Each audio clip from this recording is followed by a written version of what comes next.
Can Omni-Man conquer the Naruto world? With Death Battle's Omni-Man vs Bardock video currently out, it's a great time to match him up against an iconic anime verse like the Naruto verse. For this video, I'll be putting Omni-Man in the war arc because putting him against adult Naruto would just be a dog wash and it wouldn't even be close. For this discussion, I'll consider Omni-Man's capabilities from both the comics and the animated series, while using characters from the war arc of Naruto Shippuden. Don't forget to like and subscribe to the channel if you like this kind of content. I'm aiming for 1,000 subscribers before 2025, but regardless, I hope you enjoy the analysis. First off, and this comes with a spoiler alert if you're not caught up to the Invincible comics, we need to discuss Omni-Man's AP scaling. I've touched on this previously, but there are high-end interpretation we can consider to really boost the scaling. After Nolan, Mark, and Thetis fly through a planet, it explodes in a massive detonation that's actually bigger than most planets, suggesting it might even be Dwarf star level in terms of power.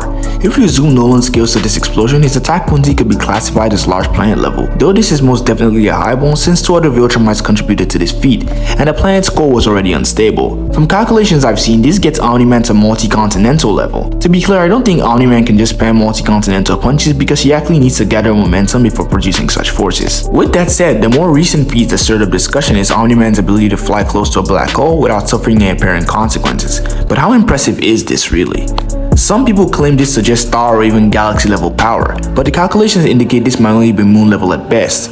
And this is being generous. Essentially, he's just resisting the gravitational pull of the black hole without doing anything to it, which is not quite the same thing as exerting power over it. I'd love to see Omni-Man facing off against stronger characters with better feats in the future, but for now he appears to scale closer to moon level based on past statements about pushing a Texas-sized meteor. Now, there's also been chatter about Omni-Man being more powerful than Superman due to a comment from the writer regarding Invincible defeating him. However, such statements lack content since the writer doesn't control the narrative of other universes, similar to Toriyama claiming Goku could beat Superman without knowing anything about him, as true as that may be. As for speed, some people still doubt the Invincible characters possessing faster than light capabilities.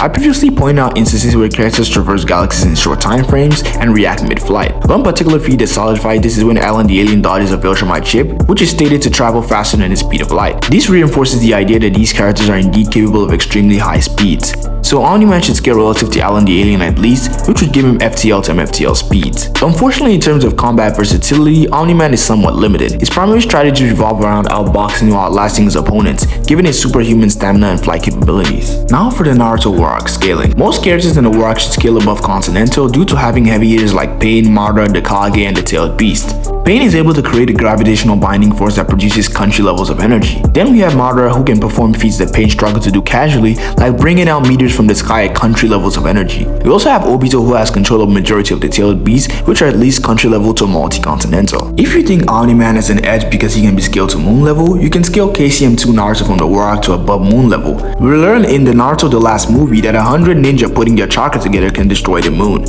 And we know that Naruto has way more energy than this even in early Shippuden. Kakashi states that Naruto possesses 100 times his chakra using the Nine Tails, which would mean that Naruto has 100 times a high Jonin level character's chakra, which would make him moon level at the minimum. We also have Jubito summoning the Gachi, which is calculated to possess planet levels of energy. The general AP for the war arc characters ranges from continental to planet levels of energy, especially if you count the 6-pass level characters. The Naruto versus strength greatly increases with characters like Naruto and Sasuke being able to casually create a moon without showing any signs of exhaustion, which was calculated to small star levels of energy. Sasuke alone can perform planet level feats by moving all the Chibaku Tensei at incredible speeds. Trust me, there's more scaling for the Narutoverse, but I think this is enough. As for speed, Naruto characters have been able to perform light speed feats as early as part 1, with characters like Sasuke being able to perceive Haku moving through ice mirrors at the speed of light. And even stronger Sasuke could not keep up with KCM Naruto in the final valley, needing an extra Tomoe to perceive him at all. This obviously implies that Naruto was harder to track and keep up with compared to Haku, and these characters just get thousands of times stronger and faster over the course of the series with amps like Curse Mark, Sage Mode, KCM, Lightning Chakra Hook, and the 8 Gates, which all drastically increase the user's speed and strength by 10 times. Personally, I have Naruto at FTL plus MFTL in the early war arc. If you disagree, you can just debate me. I'll drop my Discord down below. As for hacks, the Naruto characters have a lot of OP techniques that don't look good for Omni-Man at all. Techniques like Sealing Jutsu, Tuska Blade, Particle Style, Genjutsu, and Soul Snatching. Even if you think Omni-Man has an AP advantage, which he doesn't,